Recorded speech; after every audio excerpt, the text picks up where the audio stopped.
I'm Antoinette James. Welcome to Behind the Beehive, where I look behind the political show and try and reveal the truth. Sorry, I'm a little bit later this morning. I had a few technical difficulties. But we have a new president in the United States of America. President Biden, I don't know. Is it going to be a little bit like Weekend at Bernie's? I'm not sure. But, let's give him a chance. And so today I want to just honor the Democrats and give us a chance to study their illustrious past historically. It's exciting. The elites have got their man in. I mean, George Soros said over the last 3 or 4 years that Trump Republicans would not get back in. I mean, we thought that maybe they would get voted back in, but when you have fraud, well, what can you do? Jacinda Ardern was certainly very quick, congratulating Biden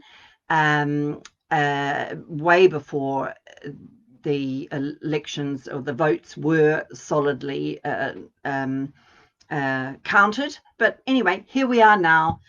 20th of January last night in America while I was sleeping, and let's just have a wee look at the Democratic Party. I'm sure it's going to be very exciting. I'm sure we're going to really feel that we will have confidence in them. So, okay, so what about their performance? Slavery. Let's check them out. Well, there was a guy way back in the 1700s, late 1700s, and he was a black chap.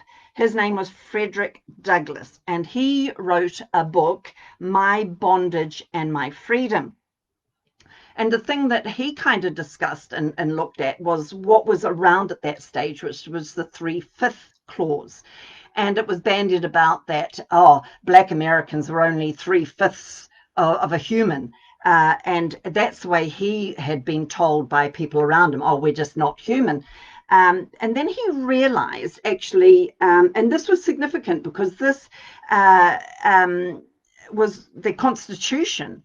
The first Constitution in America, was it a pro-slavery Constitution? And he thought it was. And then he realized actually it was not. It was an anti-slavery Constitution because a lot of the founding fathers were anti-slavery, although they did have slaves, but they weren't able to do much because at that stage they were still under the control of the Jesuits who were controlling the British throne, and they couldn't overthrow some of those rulings on slavery. And what he found out was the 3/5 clause was actually brought into law to stop particularly the southern slave states from counting their slaves to get more representatives into Congress. So what they did is, well, no, you can't do that. And actually the rebuttal to that was that other people in the North said, well, if you're going to count your slaves that you say are your property, well, we'll count our houses and we'll count our cattle. So anyway, the 3/5. So they were able to count 3/5 of their slaves to get the number of representatives into Congress that they needed to get as slave owners. So the 3/5 clause was really to stop slave owners and those that were pro-slavery from getting lots of representatives in Congress. But in 1789, Congress really pushed forward on the fight to dismantle slavery, and they brought in a Northwest Ordinance to stop the moving of slavery up into the North and to the West. So enter the Democratic Party, because remember, America, and still is, you wouldn't know it, but is a republic. So in a republic, they didn't have a two-party system. That's Marxism 101. Just have two parties very close to each other and herd the population, make them feel like they've got a choice, but you're actually controlling the right and the left that are kept pretty close anyway. And you either herd the population via communism or you herd the population via fascism.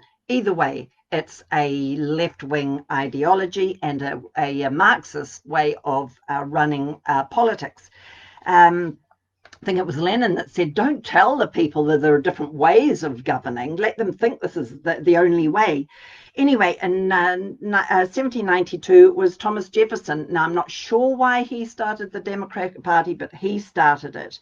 And in 1808, Congress continued to fight anti-slavery or put in anti-slavery laws into their constitution, and they wanted in that year to see the abolition of the slave trade. Now, as I said, that couldn't really go ahead because of the British tie at that stage. But in 1820, the Democrats became a majority party, the only party, but a majority party. And they made changes to Congress policy, and they brought in the Missouri Compromise, and that was to reverse the Northwest ordinances that had already been brought in to stop slavery moving through North America.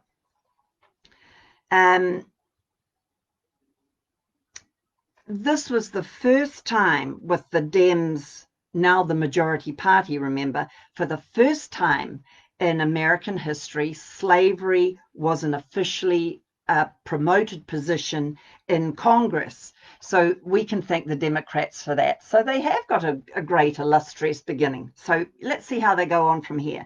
1850, they brought in the Fugitive Law, and that meant that if slaves had escaped from their masters, particularly down in the South, which was a real seat of slavery down there, that they could get them back. And what happened is all these people went hunting slaves to get them back because it was very profitable. You know, the market opened up for slave hunting. And what happened then was that free blacks in the North were taken.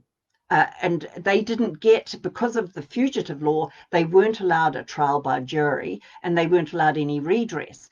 And no doubt many of us have seen 12 Years a Slave. That's during that stage when that movie is about a free black who was kind of conned and got into a very vulnerable situation, and then he was stolen and taken to the South, and he was a slave for 12 years.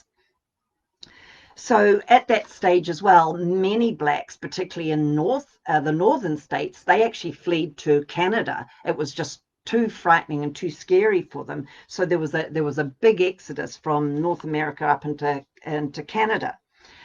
And then in 1854, the Dems passed the Kansas-Nebraska Act that increased the number of states and slave owners, and that moved it towards the West a bit more. Also that year, it was a significant year because among the Democrats, there were those that didn't like slavery, were looking to see the end of slavery. And so they defected, they broke away, and a new party was formed. And this party was an anti-slavery party, and the name of this party was Republican. And they wanted to get America back to its roots, where it was freedom and liberty for all man made in the image of God, and every man having freedom and rights. So one of the founders of the Republican Party was Charles Sumner, and he stood up in Congress and he put through some anti-segregation and school acts, or at least tried to, and anti-slavery speech. His anti-slavery speech ran for 2 days. Well, that made the Democrats so irate that one of their guys, Preston Brooks, walked across the House with a club and beat Charles Sumner to near death.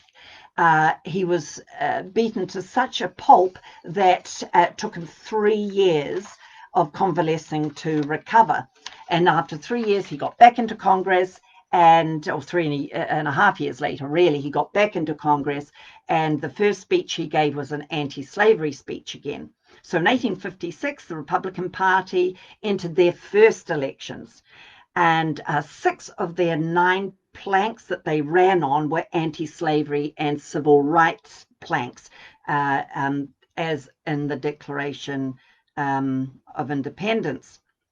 The Dems platform strongly defended slavery, and they said, quote, ending slavery would end the happiness of people. So they really had the idea of what slavery was all about. They didn't want to end the happiness of the people. 1857, the Dems, who had won the election, brought through what's called a Dred Scott decision, that blacks were not a person, but property. So, there's the Dems again, striding out there nicely.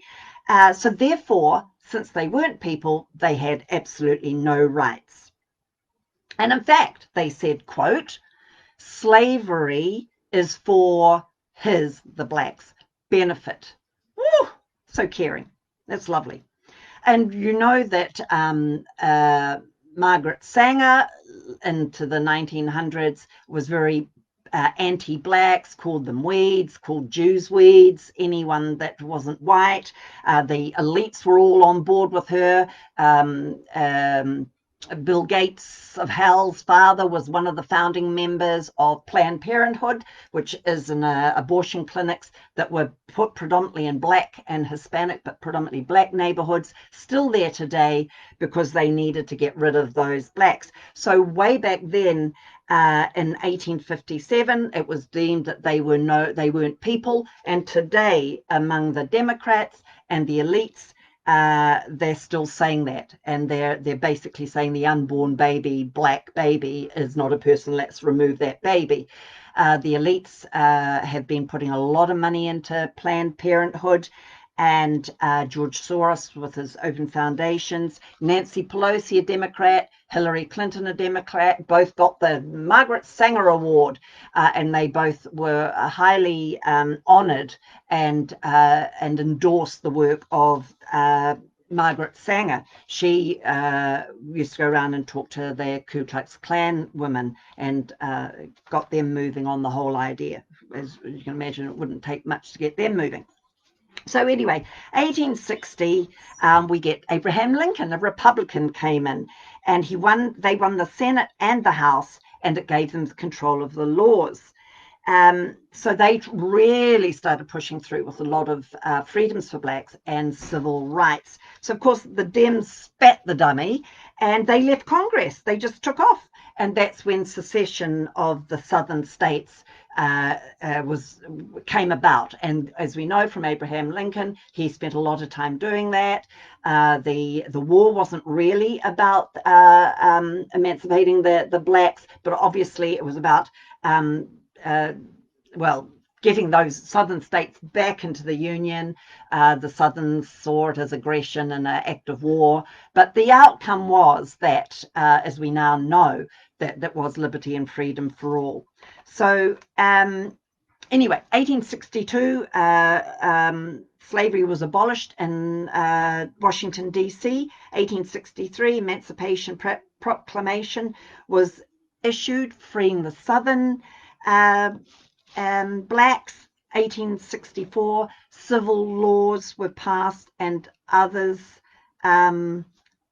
repealed, and in 1865, abolishment of slavery. Now, out of 137 members of Congress, only 82 Northern Dems said yes, they agreed with the abolition of slavery. None of the Southern, they moved out at that stage anyway, but all of the 118 Republicans said yes, let's do that.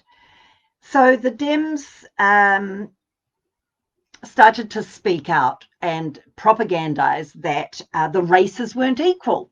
Okay, so if they've got to be human beings, let's just say that the races aren't equal. And they felt that it was a natural and a moral condition that the Negroes, as they called them, should stay in slavery. So in 1865, 13th Amendment passed and in the House, and with an enormous chair. I mean, it was held by the Republicans, and I mean, everyone just went ballistic. It was just so exciting. But it was only passed by the Republicans. Not one Democrat voted for that. So what they decided to do, because it was such an amazing moment, it was decided we need someone to come in and preach a great sermon for us as a commemorative moment. And they invited a black guy. His name was Henry Highland Garnet. He was invited. He was the first American black to be able to speak in Congress, and he was an ex-slave. And it was a real powerful sermon that he gave. And it was recognized by his congregation that he was only invited by the Republicans. None of the Democrats wanted to invite him.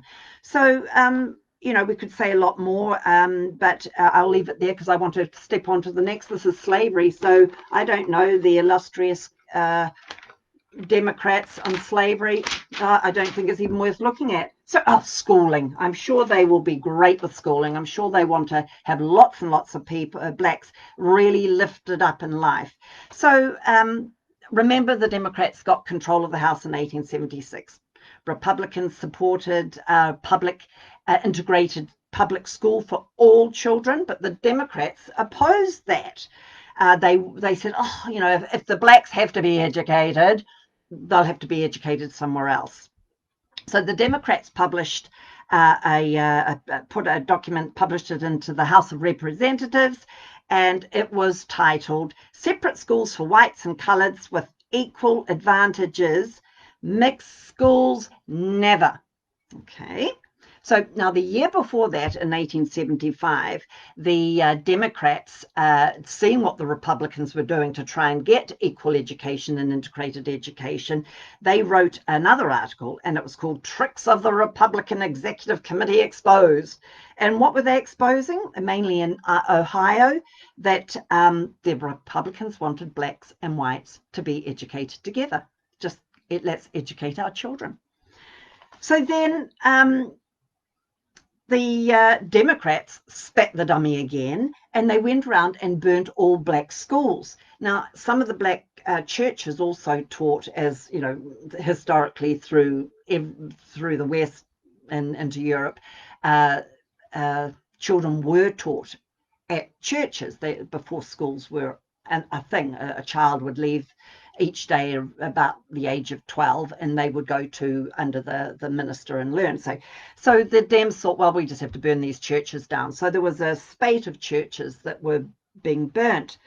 And then just to reinforce that we don't want these blacks being educated, the Dems published a poster that went out.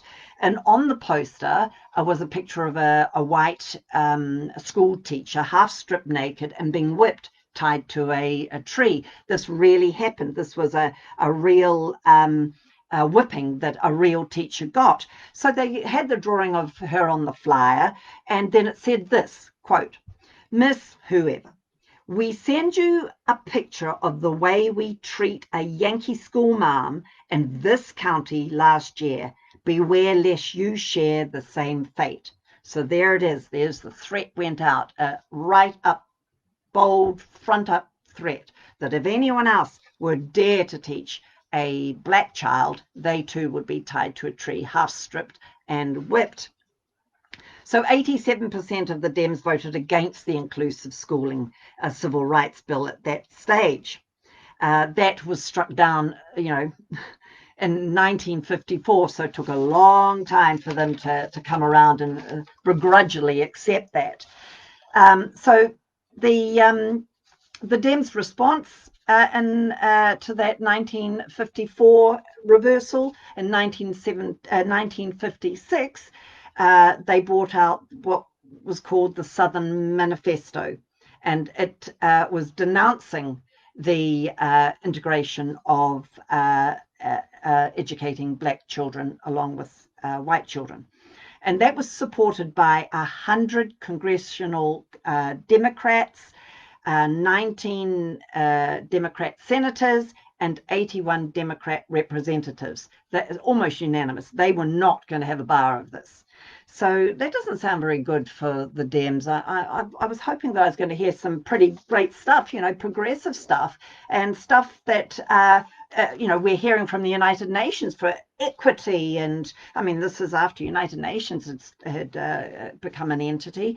Where is all this wonderful equity and social justice? Doesn't seem to be coming out of the Democrats by any means. Anyway, there was a Democrat governor, Herman Almage of Georgia, and he said this was his position, quote, "There will never be mixed schools while I am governor." And the same in Mississippi and other southern states. They all had the same stance on that. They 1956, the Democrats governors of Texas deployed the Texas Rangers to prevent black students from coming into schools. In 1957, the Democrat governor of Arkansas, Orville Faubus, he called out the National Guard to stop black children going to school. And at that time, we had the Republican President Dwight Eisenhower, and he stepped in, changed a few laws, brought in his troops, and actually protected the students, the brave students, the few that went to school, who were treated appallingly, I might just say. 1964, the Civil Rights Bill became law, and that meant that they had to allow these black students into school. And Lester Maddox, he was the Democratic governor of Georgia. He was so disgusted that he sold his fast food business because he didn't want to serve any black students that might come there after school. So a lot later on in history, more recent history, the Republicans tried to get the voucher system so that the black students could choose what school they wanted to go to, because the schools they were allowed to go to were so appalling with the education, very poor education, that they might as well not even been there.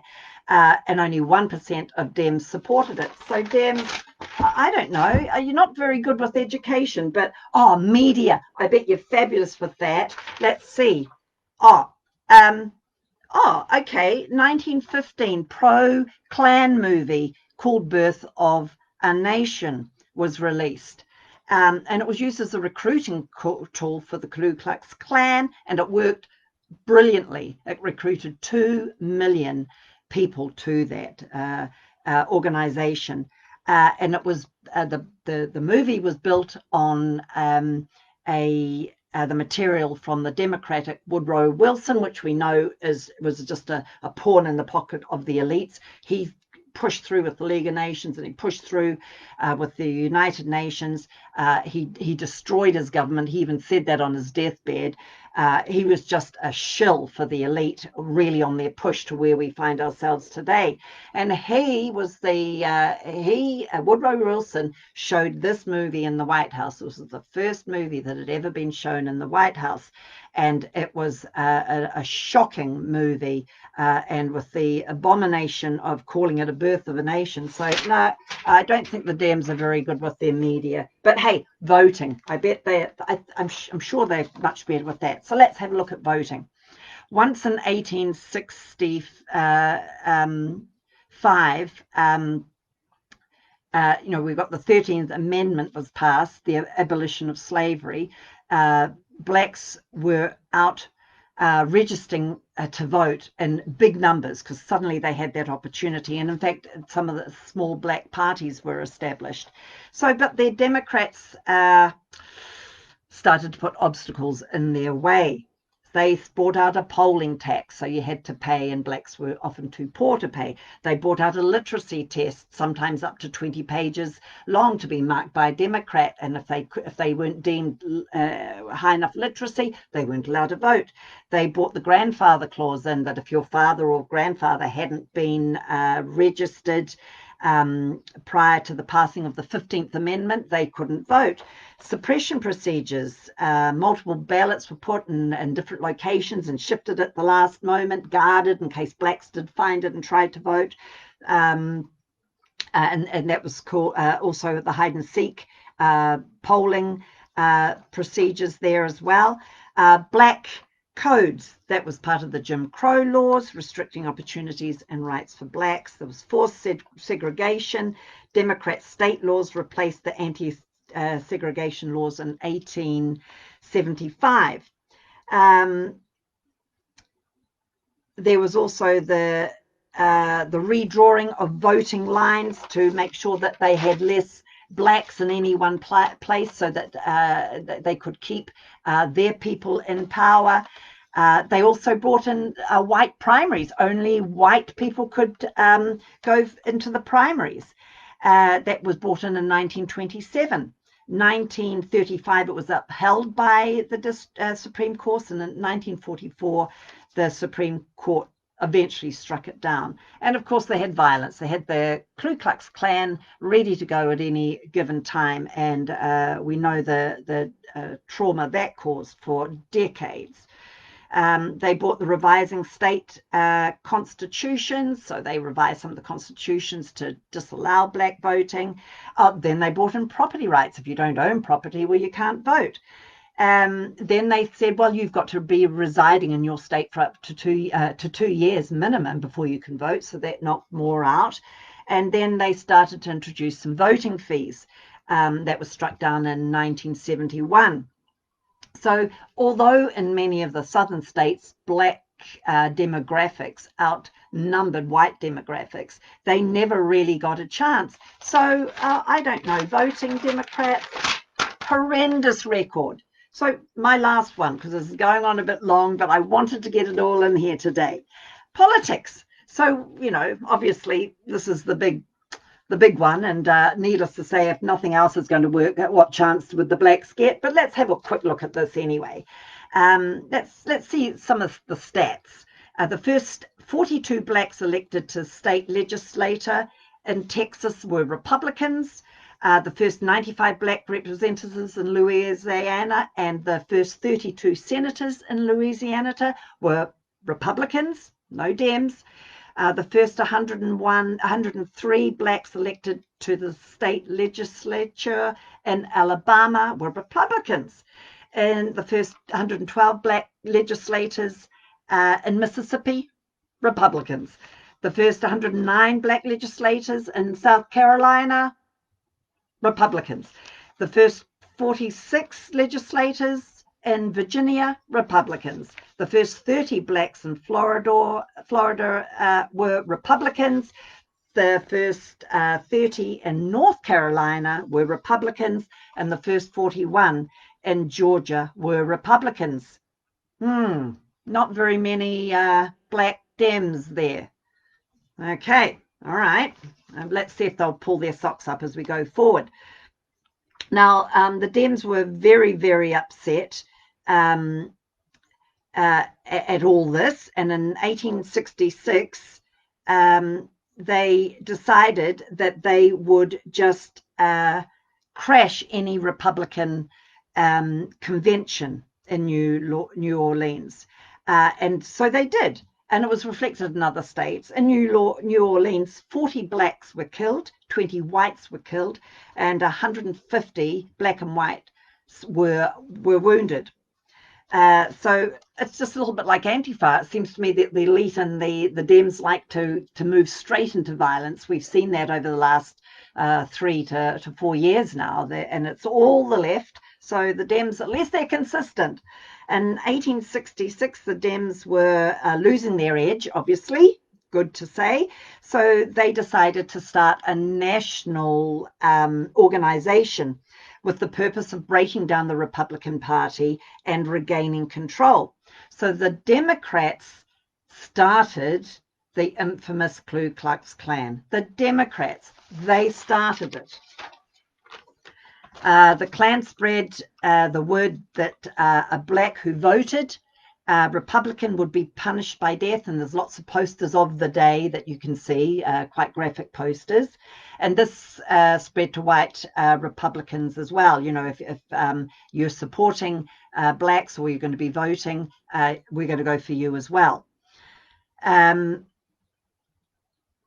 Congress brought in the 14th Amendment, and blacks had their full citizenship of their state, and 94% of the Republicans supported the passing of the bill.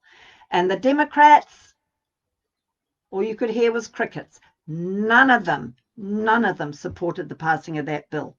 1876 in South Carolina, it was the Wade Hampton. He was a Democratic governor.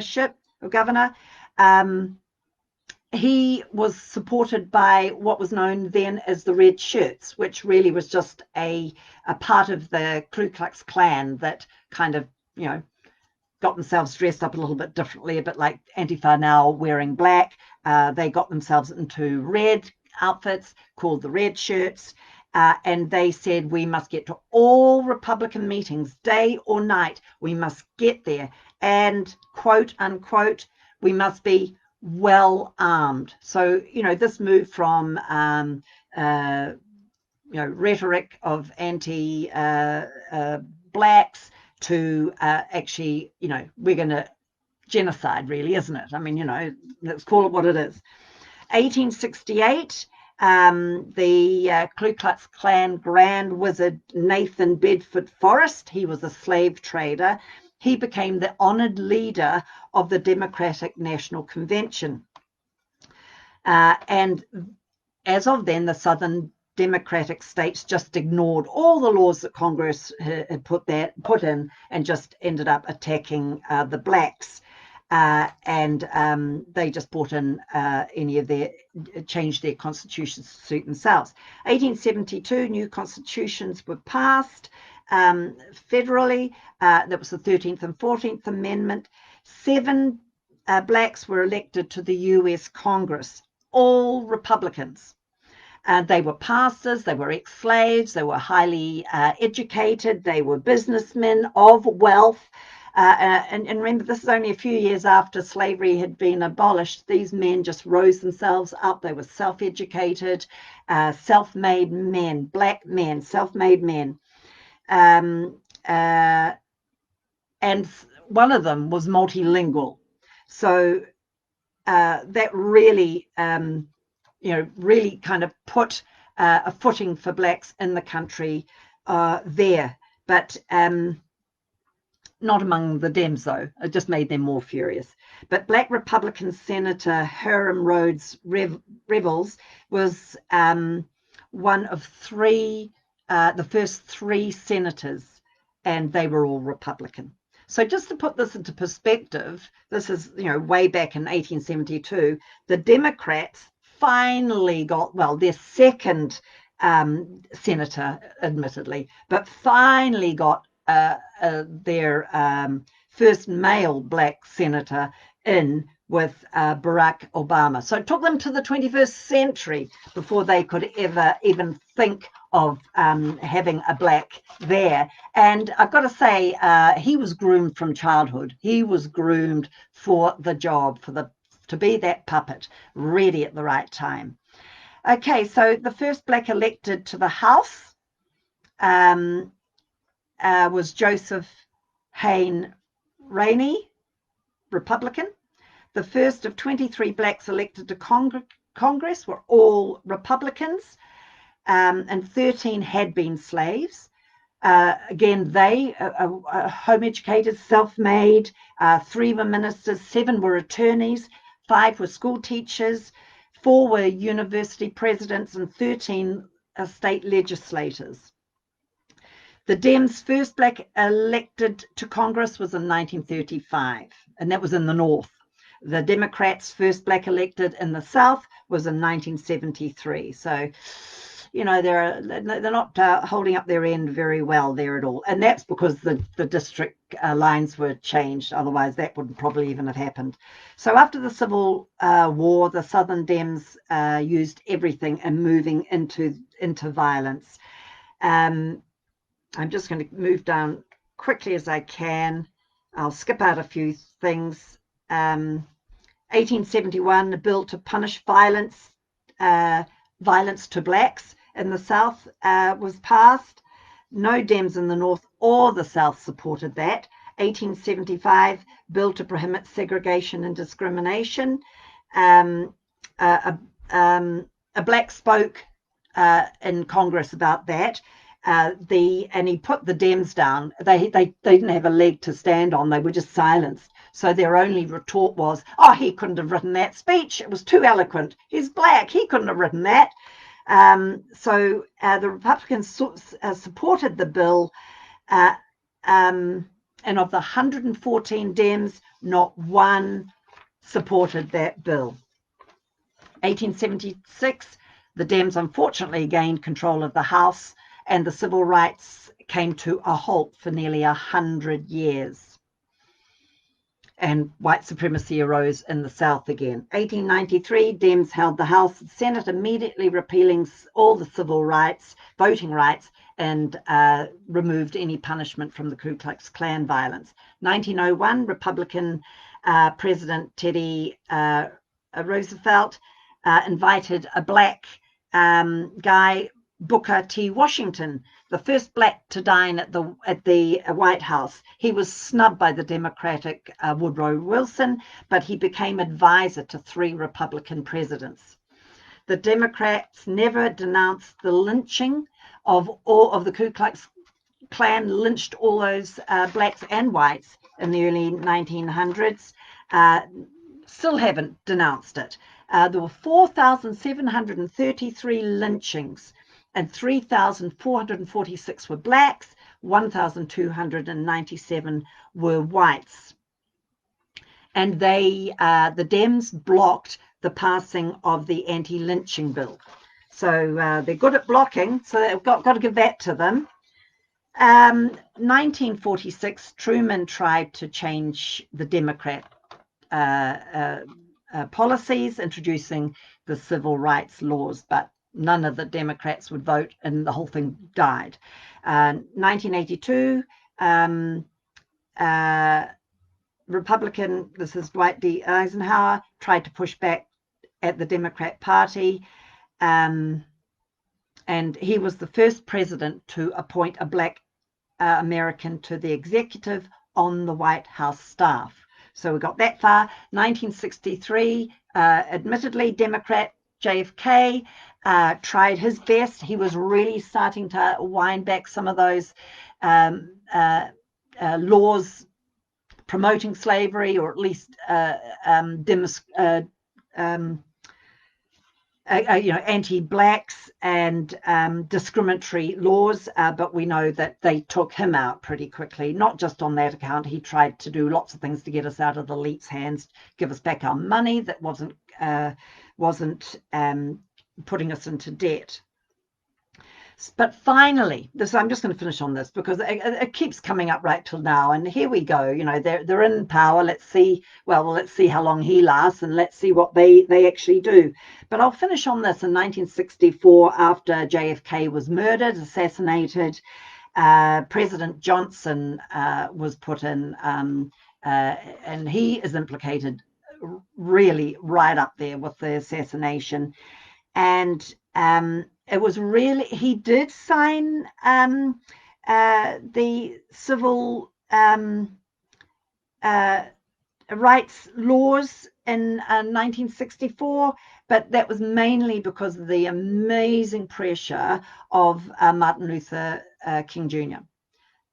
So, begrudgingly he signed it, but it really didn't make that much difference to the lot of impoverished blacks. I think there would have been that middle class blacks and upper class blacks in America that got themselves out and kind of maintained their existence, but no other blacks were actually allowed to come out of their poverty rut. But a little bit like here in New Zealand with Ardern, she talks about poverty and homelessness, but she's doing nothing about it. She doesn't want those people to be able to be lifted. So actually, Dems, I can't really say that I've got much to endorse. So we'll be watching you over the next 4 years. Here in New Zealand, we're just going to have to keep pushing back. That'll only give Jacinda Ardern more feelings of power, and probably push through with her elite overlords in the United Nations. Has anyone seen her? Has she gone missing in action at the moment? I don't know. I'm just wondering if she's going in for a rewiring or go to headquarters or something just to get a refit. I don't know. Anyway, we'll see how that goes. But it's been long, 40 minutes, but I wanted to do this. Couldn't do it any shorter. And thanks for joining me, and for you that have stuck in with me this morning. Have a great day. Let's know what the Democrats' history has been. Keep an eye on them and call anything out that happens here in New Zealand that would support the destruction of us all, because we're all slaves. And when you look at the anti-slavery bills that were introduced, the wording's very interesting there anyway, and that might be a story for another day. The bottom line is we are all slaves, and this is the decade of chaos, and it's the decade of our triumph. So have a great day. Thanks for joining me, and we'll see you tomorrow. Bless you now.